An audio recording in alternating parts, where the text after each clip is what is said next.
Okay, I'm going to tell you a story. We did, a couple of years ago, we did a wee advert. We asked to do an advert. It was for Edinburgh City, right? We thought, it's quite nice, we live in Edinburgh City. It's nice to get asked to do an advert about a place you live in. So we thought, what could go wrong? Surely everybody will like that. Thank you. Most people were quite nice about it, the Edinburgh press weren't so nice.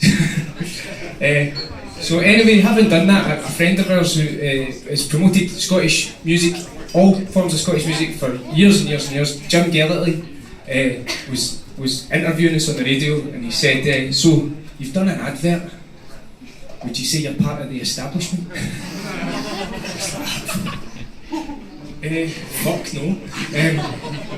In fact, Jim, you're absolutely right. As you all know, Scottish hip hop is one of the biggest grossing genres in the world.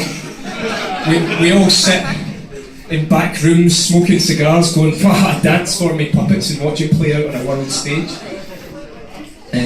But no, I didn't say anything as eloquent as that. I just went, I hope not. And then went home and wrote this.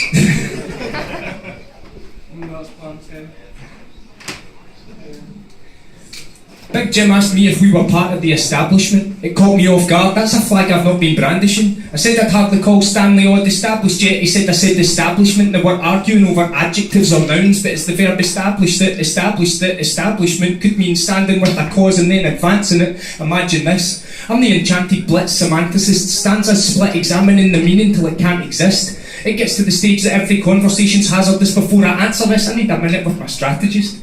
I guess I must admit he shook my cage and rattled it. Did that establish in the first place that I was anti-establishment? No matter what.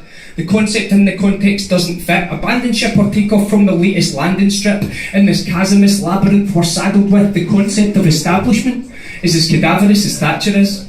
I'm the dramaticist, the satirist, the catalyst, passionately adamant, ragged-trousered philanthropist. Relax, but don't mistake my candidness for artifice. I'm handy with my hands, and if you're fancying a dance, I'm in. On the other hand, though, if you're wanting chin, the hand's a fist. I've sunk your submarine, mate, and I plan to sink your battleship. Look at the band I'm in, we champion outlandishness. I have no plan to win over some cardigan evangelists. The media's a demanding kid. It stands throwing its toys off an endlessly expanding cliff. I think I'll stick to burning both ends of the candlestick. Mashed romanticist, can in hand, decanting random scripts. This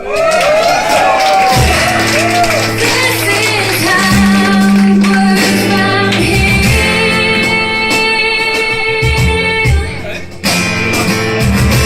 We can't make you disappear.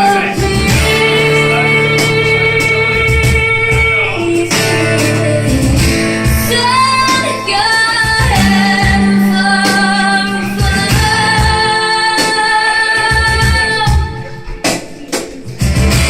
you'll be first against the wall.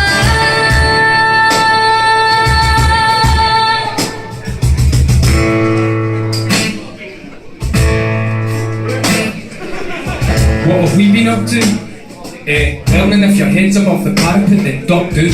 I found myself in a confused state, accused of ruining a city's good name. Of course the press attacked the galling out-and-out subversiveness of daring to contribute to a 30-second advertisement. What fuels my nervousness is the verve with which a certain evening paper spread its pessimistic verbiage. Now there's an example of journalistic integrity, or dreadfully biased, unrealistic hyperbole.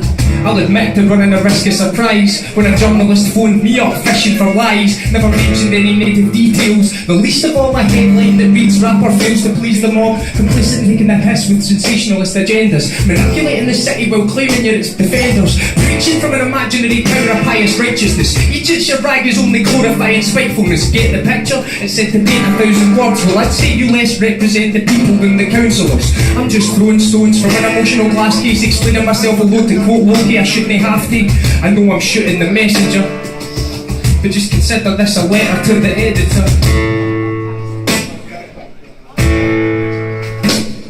Scandalous scaremongering bores me to distraction. There's always justification for disproportionate reaction. Look for villagers with pitchforks if you're feeling sinister. Globalisation made us all co-conspirators. I'm just battling a pessimistic state. Wrestling up late with the gremlins on the page. I'm not imparting my wisdom, I'm not a man on a mission. I wouldn't discard that position for playing the part of the villain. I'm all apologies, I like anthropology. This caterwauling politics is more like anthropology. Beware wolves with sheep's clothing gather round. The voices of the people shouldn't be foaming at the mouth.